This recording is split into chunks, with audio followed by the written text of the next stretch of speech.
짜란! 안녕하세요. 방구석에서 가장 권위 있는 영화평론가 제이비입니다. 히어로 영화의 모든 흥행 기록을 갈아치우며 아카데미 작품상 후보까지 올라온 조커. 사소한 트리비아 하나하나까지 다 까발려져 단물 쏙 골수 쪽 빠진 조커를 이제서야 갖고 와서 무슨 얘기를 할 거냐? 어떤 흔해 빠진 이야기를 재탕할 거냐? 라고 생각하실까봐 아무도 알려주지 않은 조커의 충격적 진실이라는 거창한 제목을 달아봤습니다. 구체적으로 사람들이 그토록 두려워한 모방범죄가 왜 일어나지 않았는지, 그리고 그런 사고를 방지하기 위해 토드 필립스가 어떤 짓을 했는지, 그래서 결국 조커가 얼마나 잘 만든 영화인지에 대한 이야기를 할 겁니다. 물론 제가 조커에 대한 모든 이야기를 다 완독한 건 아니라서 누군가 비슷한 내용을 다뤘을 수도 있긴 한데, 이 정도 어그로는 유튜브적 허용 아니겠습니까? 조커 된다! 라는 밈이 유행할 정도로 영화 조커는 이 땅에 살고 있는 수많은 아서 플렉들의 가슴에 깊은 울림을 줬습니다. 그런데 그 수많은 아서 플렉 중에 실제로 조커가 된 사람은 없어요.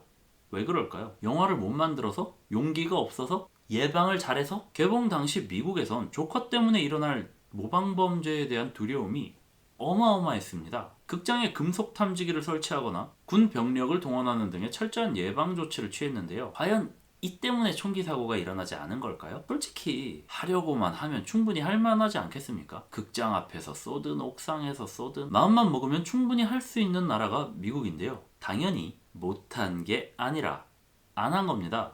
왜 그럴까요? 바로 이런 의문에서 이 리뷰는 시작합니다. 아무리 나름 저예산으로 만든 R등급 영화라고 하더라도 DC의 메인 빌런을 주인공으로 한 영화인데 제작사 측에서 그 파급력을 예상 못했을까요? 그런 거대 영화사가 개입한 영화에서 과연 범죄를 유발하고 조장하고 장려하는 영화를 만들 수 있을까요? 그래도 괜찮을까요? 절대 아닙니다. 예술 영화도 아니고 대중성을 안고 가야 하는 영화는 그런 선택을 할 수 없습니다. 만약 모방범죄가 일어난다면 뒷감당을 할 수 없거든요.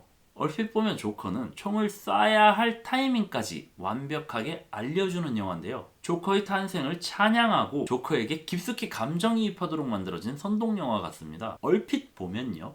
이상하지 않으세요? 조커라는 캐릭터는 그 누구도 이해할 수 없는 캐릭터입니다. 누구에게도 이해받지 못하고 이해받아선 안 되는 캐릭터죠. 만약 누군가 반드시 조커를 이해해야만 한다면 그게 허락된 인물은 누구겠어요? 거전 배트맨! 배트맨 뿐이겠죠. 그런데 영화를 보는 모든 사람들이 조커를 이해하고 공감할 수 있다? 아무리 조커 영화라고 해도 그래서는 안 되는 거겠죠. 선 넘는 겁니다. 조커에 대한 잘못된 접근이고 캐릭터의 재해석이 아닌 붕괴입니다. 캐붕. 어쨌든 안 그랬다는 거죠. 조커 된 사람이 없잖아요. 얼핏 보면 그래 보이는 영화인데 조커 되라고 조장하는 영화 같은데 아니라는 거죠. 왜 아닐까요? 왜 수많은 아서 플렉들이 영화를 보면서 공감하고 감정이입까지 했는데 왜 조커가 될 수 없었을까요? 놀랍게도 감독이 영화를 그렇게 만들어 놨습니다. 우리가 조커가 되지 않도록 안전장치를 마련해 놨다는 거죠. 그렇습니다. B급 코미디나 찍던 감독 나부랭이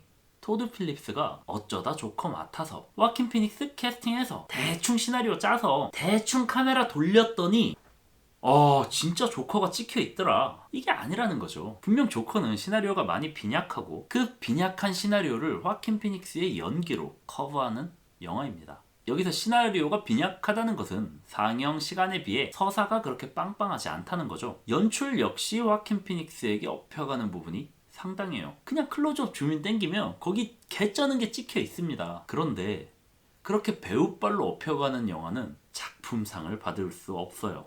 이미 황금사자상을 비롯해 수많은 영화제를 석권했거든요. 아카데미 작품상 후보에도 올랐고요. 그럼 감독이 뭔가 하긴 했다는 거죠. 와킨 피닉스에게 업혀가기만 한 게 아니라 뭘 했단 건데 도대체 뭘 했길래 이 영화의 작품성이 그렇게 높은 평가를 받는가? 그냥 처음부터 얼굴 줌 쫙 당겨서 롱테이크로 찍어대고 감정이입 오지게 하게 만들었는데 뭘 했다는 거냐? 소격 효과라는 게 있습니다. 관객의 극 몰입을 방해하는 요소를 넣어서 한 발 떨어져 비판적으로 바라볼 수 있게 만드는 건데요. 독백을 한다던가 분위기와 맞지 않는 배경음악이나 뜬금없는 유머, 종류는 다양하죠. 화학교사가 마약을 제조하게 되는 드라마인 브레이킹 배드에서 정말 효과적으로 잘 사용했습니다. 갑자기 소격 효과 얘기를 하는 건 조커도 소격 효과를 잘 썼다는 얘기인데 그래서 어떻게 썼냐? 아서 플렉이 조커가 되는 순간이 언제라고 생각하세요? 저는 머레이에게 설마 영화 안 보고 여기까지 보신 분이 계실진 모르겠지만 이 리뷰는 조커의 스포일러를 담고 있습니다.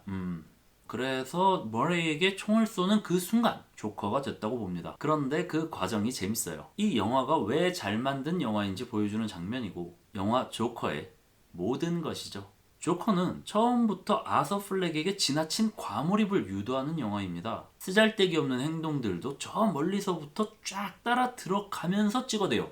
그렇게 쫙 따라 들어가면서 찍어대면 와킨 피닉스가 그 와중에 뭔가 보여줍니다. 그래서 결국 그 기괴한 분장과 춤사위가 아름답게 느껴지도록 만들어요. 아서 플렉의 고통과 괴로움을 관객과 공유합니다. 그렇게 우리는 아서를 따라 영화 속으로 들어가죠. 그런데 아서의 목표는 자살이에요. 삶보다 가치 있는 죽음을 위해 머레이 쇼에 나가는 거고요. 대기실에서조차 자살하는 연습을 합니다. 이미 경찰의 추격을 받고 있는 그 와중에도 아서는 자신의 삶보다 가치 있는 죽음을 만들기 위해 연습한다는 거예요. 자살할 생각이라는 거죠. 커튼이 열리고 아서가 리듬을 타기 시작합니다. 거기까지도 관객은 아서와 같이 갑니다. 아서와 함께 리듬을 탑니다. 그런데 입장하는 순간 잠깐 끊고 가요. TV 송출화면을 잡아줍니다. 근데 이미 지금까지 아서와 함께 리듬 타던 우리는 그 정도 끊는 걸로 개의치 않죠. 이미 몰입도 최상입니다. 그런데 쇼가 시작하고부터 조금씩 이상해집니다. 분명 조금 전까지 아서와 함께 들썩이고 있었는데 그 몰입감 그대로 어느새 우리는 머레이에게 집중하고 있어요. 머레이가 되어 아서에게 질문을 합니다. 토드 필립스는 관객의 극몰입을 방해하지 않았어요. 애초에 한두 번의 장면 전환으로 벗어날 수 있을 정도의 가벼운 몰입이 아니었거든요. 호아킨 피닉스가 혼신의 연기로 2시간을 쥐고 흔들었는데 그렇게 쉽게 객석으로 돌아올 수 없습니다. 그걸 이용했어요. 극몰입이 아니라 아서 플렉에 대한 몰입을 잠시 방해했습니다. 그리고 그 잠깐의 시간이면 로버트 드니로가 우리를 휘어잡기에 충분하죠. 머레이는 화면을 정면으로 바라보고 가슴을 열고 얘기합니다. 그런데 아서는 측면, 나아가 후면까지 넘어가서 잡습니다.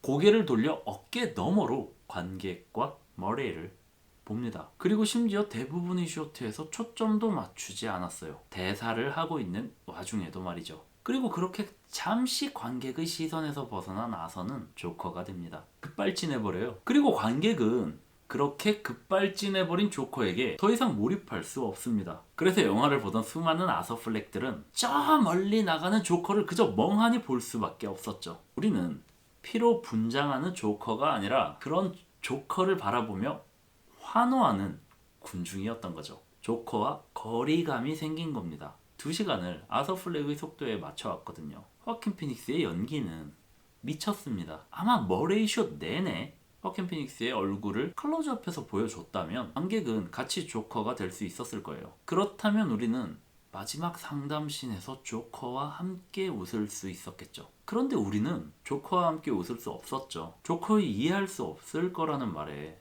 수긍했습니다. 초반의 상담씬에서 아서에게 몰입하던 것과는 달리 말이죠. 저는 이게 조커 작품성의 핵심이라고 봅니다.